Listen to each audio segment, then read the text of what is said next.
edición de la filosofía y sus laberintos. Esta vez, nuevamente, voy a recomendar una serie de libros que me han gustado mucho y que tienen que ver, que digamos, el patrón que los une es el hecho de que tienen planteos filosóficos, se plantean preguntas filosóficas, incluso hasta respuestas filosóficas atisban, sin ser estrictamente libros de filosofía, es decir, escritos por gente que estudió filosofía como carrera profesional o por clásicos, ¿no? Es decir, no son libros estrictamente de filosofía, pero que a mí por lo menos me han despertado muchos planteos filosóficos y de alguna manera, que estoy acostumbrado a leer los libros más convencionales de filosofía, me despertó a ver por ahí un poco más, más cosas que los libros de filosofía mismos, ¿no? que ya me tienen acostumbrado, ¿no? De modo que vamos a hacer una lista de 5 libros que elegí para reflejar esta idea un poco de que la filosofía no solo está en los libros estrictamente de filosofía, sino en muchas cosas, incluso en cosas ajenas al mundo de los libros también, pero particularmente en libros que pueden ser de literatura o de cualquier otra cosa que no necesariamente son explícitamente de filosofía, ¿no? Vamos a comenzar esta lista primero por un clásico. Disculpen que mi edición está un poco bastante gastada esta parte. El libro, para ser más claro, es Ficciones, un libro famoso de cuentos de Jorge Luis Borges, escritor argentino al que admiro muchísimo y de fama mundial. En este libro, como en muchos otros libros de Borges, se recopilan cuentos que en muchos casos tienen un bagaje filosófico muy importante y que realmente presentan a la filosofía de una forma muy original, de lo cual voy a hablar muy brevemente. Algunos de los cuentos más recomendables en este sentido son, por ejemplo, Tlön Uqbar Orbis Tertius, el propio El Jardín de los Senderos que se bifurcan, que es a su vez el título de un sublibro de este libro, La Lotería de Babilonia, Pierre Menard, autor del Quijote, Funes el Memorioso, etc., ¿no? Borges lo que hace, visto desde la filosofía, al menos como yo lo entiendo, es ilustrar de alguna manera una idea filosófica que en Borges de alguna manera tuvo un impacto un impacto estético aparte de un impacto intelectual, y la ilustra magistralmente, y en algunos casos se anima incluso, creo yo, a desarrollar esa idea y hasta llegar a criticarla, ¿no? Por ejemplo, en Funes el Memorioso, por dar un ejemplo cualquiera, Funes es un personaje que por un accidente, digamos, tiene una capacidad perceptiva perfecta, es decir, percibe las cosas perfectamente tal cual son en cada instante de su vida, de modo que, por ejemplo, ve un perro a las 3:14 de frente y ve el perro a las 3:15 de perfil, al mismo perro, diríamos nosotros, y a él le parece que no es el mismo perro del todo, el sentido que son percepciones perfectamente distinguibles, es decir, pareciera que Funes, al ser tan cuidadoso espontáneamente, ¿no?, en su observación, no identifica que hay un objeto por detrás de ese perro, ¿no? Un objeto, para llamarlo perro, incluso para ponerle el nombre propio incluso del perro, ¿no? Entonces las nociones de sustancia, de esencia, etcétera, se van en el mundo de Funes, parecen irse perdiendo, digamos, las nociones tradicionales aristotélicas, digamos, y él, bueno, a su vez Funes tiene una memoria perfecta, por eso Funes es el memorioso. Entonces rememorar un día entero le lleva 24 horas porque es rememorar cada uno de los instantes. Entonces la teoría que Funes parece estar, Borges parece estar manejando, de ponerla un poco en Funes, es una teoría nominalista, digamos, una versión, por ejemplo, la de Hume, etc. Y sobre el final, a mí me da la sensación al menos que le hace una especie de crítica tras Funes, digamos, muy interesante, ¿no? Incluso con alto valor filosófico, no solo ilustrativo como en otros cuentos, sino realmente una crítica que vale la pena leer. Un libro súper recomendable. Paso al segundo libro. Este libro es de Oliver Sacks, se llama El hombre que confundió a su mujer con un sombrero. Tiene un título muy gracioso. Oliver Sacks es un neurólogo clínico sumamente original. Es conocido por el gran público, aparte por este libro y otros, por haber escrito Despertares, del cual él mismo era el neurólogo de los pacientes que tienen un despertar después de estar casi 30 años digamos, sin poder interactuar con su mundo, digamos, como perdidos. Y eso se refleja y se hizo famoso un poco ahí también en la película que tiene el mismo nombre, Despertares, donde el personaje de Robin Williams, el protagonista, hace de Oliver Sacks. Dicho sea de paso, se hicieron muy amigos hasta el final de sus vidas, murieron con muy poca diferencia de tiempo hace poco. Y este libro en particular es como que Oliver Sacks compila, digamos, muchos casos muy interesantes de pacientes con problemas neurológicos graves y que producen distintas reacciones y distintos modos de acostumbrarse a convivir con esa enfermedad. Son de lo más interesantes y lo traigo acá un poco porque hay muchos planteos, especialmente nociológicos, pero en general de toda la filosofía, vinculados a qué pasa cuando uno pierde tal o cual sentido, por ejemplo el sentido de la ubicación, o empieza a no reconocer una pierna suya, en principio diríamos suya, como propia, y se la quiere cortar, o en el caso que da nombre al título, el hombre que confundió a su mujer con el sombrero es un hombre que no puede justamente identificar objetos, sino que va a ver como un poco como lo que decíamos de nominalismo, cualidades individuales. Por ejemplo, me acuerdo que cuando le presentan un guante, entonces él lo mira un tiempo, él no tiene problemas de vista, este hombre, lo mira, toca y dice, bueno, es como una bolsita que tiene a su vez 5 bolsitas, y no podía reconocer un guante en todo eso, ¿no? Y en el caso del título, bueno, incluso en el momento quiere ponerse el sombrero y agarra a su mujer tratando de ponerse el sombrero, ¿no? Es un libro súper interesante que va un poco hacia los límites de lo misterioso, siempre desde una perspectiva más o menos científica y a la vez narrativa. Y bueno, la verdad que a mí me ha suscitado un montón de observaciones filosóficas en torno a la identidad personal, en torno a cómo conocemos, etcétera, que creo que pueden resultar de interés para la gente que nos gusta la filosofía. Bueno, el tercer libro que tengo para mostrarles se llama Los semisabios, de Arnold van Gennep.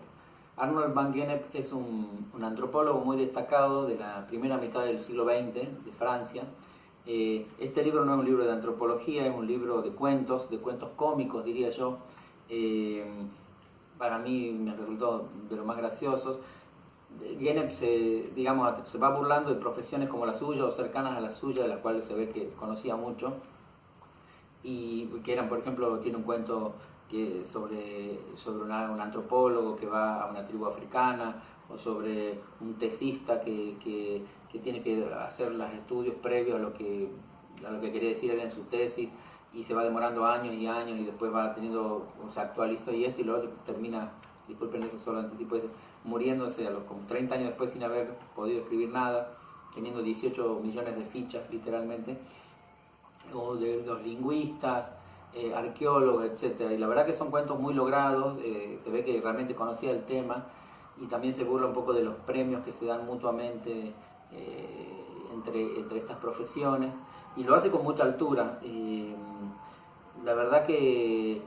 me ha llevado a mí a reflexionar un poco sobre la epistemología de las ciencias sociales, y en ese sentido o la filosofía de las ciencias sociales, y de cómo de alguna manera algunas nociones que vamos inventando en todos estos campos van haciendo,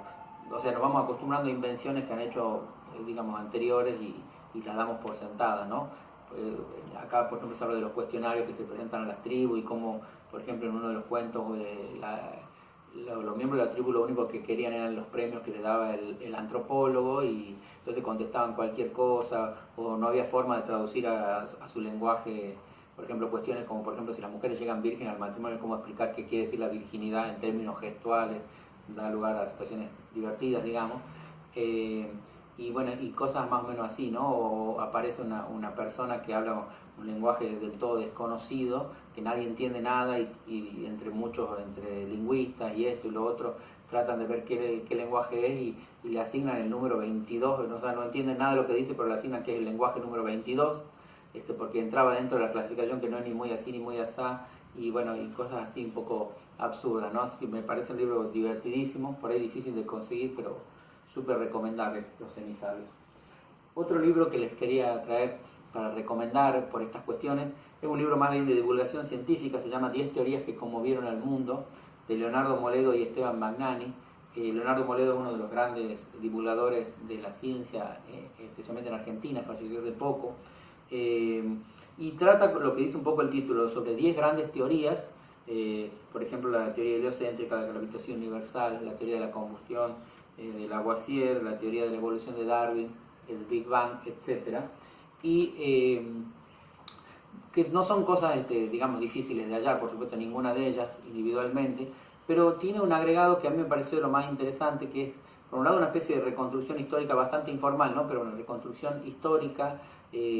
donde se ve un poco qué ideas estaban vigentes, qué ideas, las dificultades que tuvieron los científicos y cómo el desarrollo hasta llegar a la idea que llegaron, las luchas que hubo, todo lo que estaba de fondo. Es decir que de alguna manera hay cuestiones, digamos, históricas, historiográficas, epistemológicas, científicas propiamente, y que presentan todo un panorama mucho más interesante del que habitualmente estamos acostumbrados cuando vemos esas cosas por separado, o la historia por separado, o la ciencia por separado, sino que está como muy bien mezclado todos esos asuntos y hacen algo mucho más rico. Esto es especialmente útil, me parece, a la gente que le interesa la historia de la ciencia y la epistemología,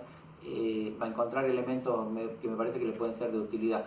Y en algunos casos, bueno, si no conocen las teorías científicas, con más razón aún, ¿no? Pero aún si las conocen, hay otros elementos que hacen más interesante demostrar, por ejemplo, cuál es la ventaja de la teoría geocéntrica o del heliocentrismo, cuáles eran las trabas para que la gente pasara de creer una a la otra, etcétera, ¿no? Es decir, que es un libro bastante rico, la verdad, y que a mí por lo menos me gustó mucho. Y por último, este libro que les presento, posiblemente ya muchos lo conozcan, es un libro, un bestseller de los últimos años, que suscitó nuevos libros del mismo autor, se llama De animales a dioses, de Yuval Noah Harari, un historiador israelí, que fue un gran éxito editorial, tiene nuevos libros Harari tras esto, y es una especie de macrohistoria de la humanidad, o una historia general de la humanidad desde los inicios, y bordeando, digamos, un poco en algunos puntos nuestra época incluso, ¿no? Es un libro que no es un libro de historia tradicional en ningún sentido, es mucho más dinámico y con tesis, digamos, con reflexiones sobre los eventos históricos de lo más interesantes y un poco con reflexiones, yo diría casi filosóficas sobre la humanidad y sobre el papel que jugó la humanidad en el mundo y en relación a la naturaleza, etcétera, ¿no? Desde el hecho de ser una pequeña especie minúscula, carente de toda importancia en el planeta, es decir, una especie más y menor, hasta, por ejemplo, una de las tesis que se plantea, que me parece interesante, tanto el planteo como de alguna manera su respuesta, de la pregunta sobre qué hace que los seres humanos hayan sido tan exitosos a partir de ese inicio tan precario, tan modesto, tan exitosos en el dominio del mundo, digamos, ¿no? Y yo no quiero hablar mucho ya del contenido, pero alguito sí plantea un poco el hecho de que nosotros somos los únicos capaces, que individualmente somos digamos, mucho menos preparados para la supervivencia que casi que cualquier otra especie, pero que colectivamente somos capaces de compartir algunos símbolos o algunas ficciones, por ejemplo, la religión, los derechos humanos, el valor de la moneda, etcétera, a gran escala, a una escala donde no necesitamos vernos cara a cara, ¿no? Porque hay muchas especies, obviamente, que tienen un modo de existencia colectivo, incluso más intensamente que nosotros, pero están limitados por una cierta espacialidad y nosotros no lo estamos. Y eso explicaría un poco el triunfo de nuestra especie, por suerte lo digo bastante así nomás, ¿no? Así que también, la verdad que les recomiendo un libro muy motivante, también le interesó a muchos de las grandes personalidades de nuestro tiempo. Y bueno, entonces para ir cerrando, estos son un poco los libros. Quería mostrar un poco esto de que la filosofía